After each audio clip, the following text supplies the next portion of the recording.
অনেকদিন হয়েছে মাছ ফ্রাই খাওয়া হয়নি। আজকে মাছ ফ্রাই করব, তার সাথে আছে ডিমের পুডিং, দুইটা একসাথেই করব। আর মাছ ফ্রাইয়ের জন্য সব মশলা একসাথে দিয়ে দিয়েছি, আর ম্যাজিক মশলা, অতিরিক্ত একটা লুডুসের মশলা ছিল সেটাই দিয়ে দিয়েছি। তারপরে লেবুর রস, আর এখানে সয়া সস আমি তেমন একটা বেশি দেই নাই, এখানে লেবুর রস দিয়েছি। যখন ওটা বেশি টক তার জন্য একটু কম দিয়েছি। আদা রসুন পেস্ট সবগুলোই আমি দিয়েছি। তারপরে এই যে মাছ কেটে রেখেছি ওগুলোর ভিতরে আমি দিয়ে দেব, তাহলে আমার ফ্রাই করার পরে বেশি একটা খারাপ লাগবে না খেতে, ভিতরে সব মশলা ঢুকে যাবে। মাছটা আমার ম্যারিনেট করে প্রায় 2 ঘন্টার মতো রেখে দেব।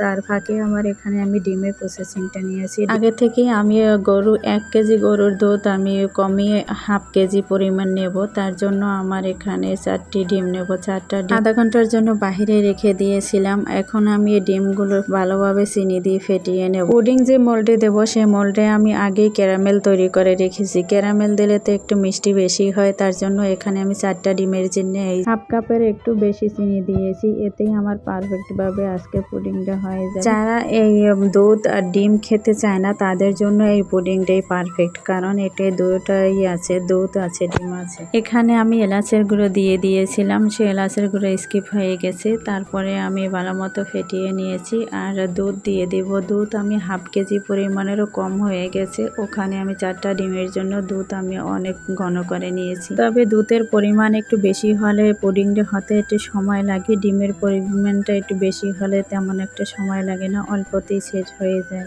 এই যে আমার দুধ হয়ে গেছে, আর একটু ঠান্ডা করে নিয়েছি। এখানে সরষাও আমি দিয়ে দিয়েছি।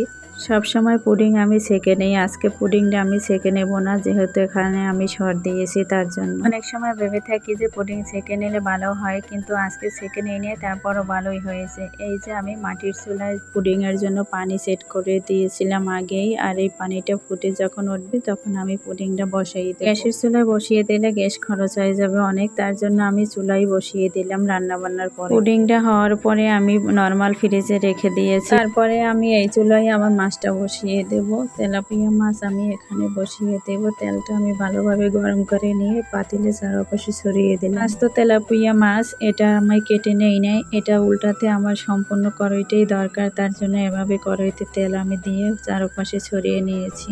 এখন আমি এই মাছ দিয়ে দিয়েছি। মাছগুলো বেশ বড়ই ছিল, কিন্তু ভাবছি যে আজকে সস দিয়ে মজা করে খাবে, কিন্তু ভাগ্যিস আজকে আমাদের বাসায় সস ছিল না। এটা পেঁয়াজ দিয়ে খেতেও খুব ভালো লেগেছে, আমরা সবাই পেঁয়াজ দিয়ে আজকে খেয়ে নিয়েছি। এদিকে চুলার জাল অফ হয়ে গিয়েছিল, আর এদিকে সন্ধ্যা হয়ে গেছিল, তার জন্য আমি গ্যাসের চুলায় নিয়ে এসেছি। গ্যাসের চুলায় কম আছে দিয়ে তারপরে এপাশ ওপাশ দুই পাশ আমি ভেজে নেব। দেখেন এদিকে পারফেক্ট কালার হয়েছে, মাশাআল্লাহ অনেক দারুণ।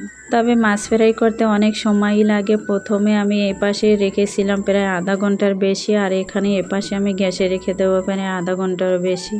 এখন আমি এই পুডিংটা নর্মাল ফ্রিজ থেকে বের করে নিয়েছি। পুডিংটা চারপাশে এভাবে করে আমি উল্টিয়ে তারপরে মোল্ড আউট করে নেব। ডিমের পরিমাণ বেশি ছিল আর দুধের পরিমাণ একটু কম ছিল, তার জন্য পারফেক্টভাবে আমার পুডিংটা সেট হয়ে গেছে। এই যে মোল্ড আউট করতে গিয়ে একটু পাশেই চলে গেছে, ওটাকে এখানে আনার চেষ্টা করি। সবসময় লম্বাভাবে কেটে থাকি পুডিং, কিন্তু আজকে একটু অন্য ধরনের কেটে নেব, ভাইরালভাবে যেভাবে কাটে সেভাবে। এই যে আমি মাঝখান থেকে এটা গোলভাবে ওটা কেটে নেব।